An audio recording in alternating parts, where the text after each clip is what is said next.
कालचे गुलामांना माणूस बनवण्याचे काम डॉक्टर बाबासाहेब आंबेडकरांनी केले. सामाजिक न्याय मंत्री संजय शिरसाट यांचे वक्तव्य. बाबासाहेब आंबेडकर हे घटनेचे शिल्पकार हाच एक ब्रीदवाक्य आपल्याला माहीत आहे. परंतु बाबासाहेबांनी फक्त इतकाच नाही, जगाच्या पाठीवरचा कोणताही विषय असो त्याचा अभ्यास करून त्याच्यावर महत्त्वपूर्ण पुस्तके लिहिली. आज आम्ही जे सूटबूटमध्ये आहोत त्याचा कारण डॉक्टर बाबासाहेब आंबेडकर आहे.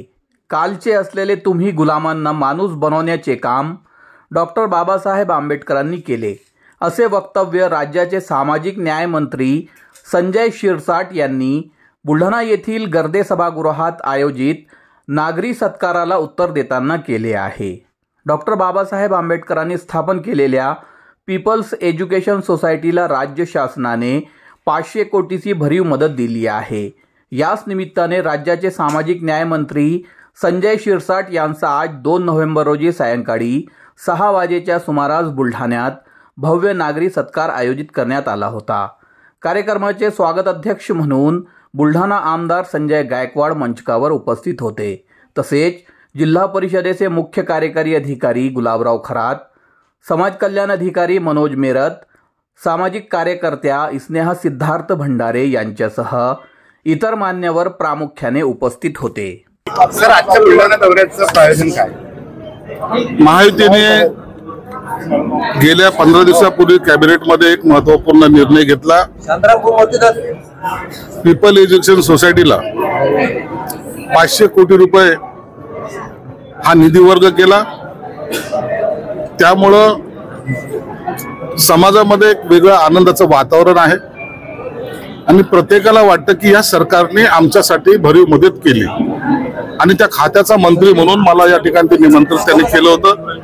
एक सत्कार करण्याचा आणि शासनाचे आभार मानण्याचा हा तो कार्यक्रम आज त्यांनी आयोजित केला होता. म्हणून त्यासाठी आज आम्ही या ठिकाणी आलो. आणि त्याहीपेक्षा मोठं एक लक्षात, आम्ही इथे जे सुटबुटावाले लोक काही दिसतात, चांगले चांगले दिसतात, त्याचं मूळ कारण बाबासाहेब आहे. तुम्हाला गुलामापासून कालचे तुम्ही असलेले गुलाम माणूस बनवण्याचं काम त्या बाबासाहेब आंबेडकरांनी केलं. म्हणून हे सर्व केलं पाहिजे. ही तुमची जबाबदारी आहे. समाजामध्ये एखादा माणूस वरच्या पदावर गेला किंवा मोठा झाला याचा अर्थ असा होत नाही समाज सुधारला. मी हे मागायला तयार आहे. मी दरवेळेला सांगतो की समाज सुधारायचा असेल तर प्रत्येकाने ती जबाबदारी उचलली पाहिजे. माझ्याकडे खाता आलं, यापुढे सुद्धा मंत्री होते, भविष्यातही राहणार आहे. परंतु माझी जी जबाबदारी आहे ती जबाबदारी मी पार पाडतो ते जलम होतं. आज काही झाले असेल इतिहासामध्ये एक नाव होऊन जाईल. संजय शिरसाट नावाचा एक येडा महत्वाचा मंत्री 500 कोटी